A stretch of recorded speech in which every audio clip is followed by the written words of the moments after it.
Welcome back to my channel. Today I'm going to be sharing my curly hair refresh for day 6 hair. I just posted 2 videos showing you how I use rosemary oil and rosemary water for hair growth. If you haven't seen those, I'll have them linked down in the description box. And if you're new here, my name's Angel and I love staying up to date with all of the latest trends. So make sure you're following me on all social platforms and let's get into it.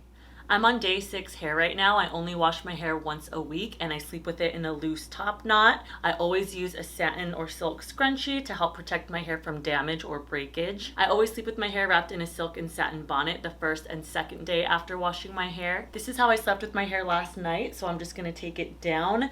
I refreshed the top knot because it was looking really crazy, but I haven't added any product whatsoever, so this is what my hair is looking like. It's looking a little dry and my curls are stretched out. It's definitely frizzy, so I'm gonna need to add some moisture back into my curls. First, I'll go in and gently detangle with my fingers. You want to make sure you're being gentle because you don't want to cause any breakage. So I went a little crazy today detangling my hair because it is day 6 hair and it was pretty tangled.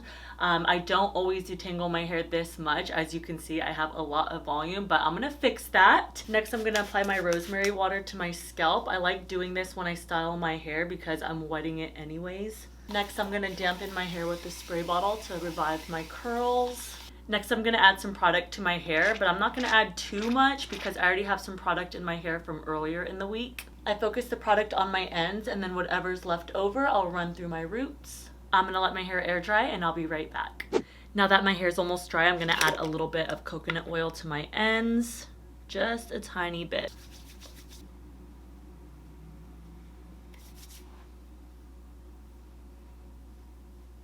These are going to define your curls while making them soft to the touch. I've also been loving this Nourish and Shine Sea Moss foam. This has a strong hold and adds more texture to my hair, which gives me more volume. I love using this on day 5 and 6. And that's my curly hair refresh for me to get my day 6 hair to look like day 1 hair. I hope you found this video helpful. If you did, please give it a thumbs up. I'll have everything I mentioned listed down in the description box. Make sure you're following me on all social platforms and make sure you're subscribed to my YouTube channel. I'll see you in the next one.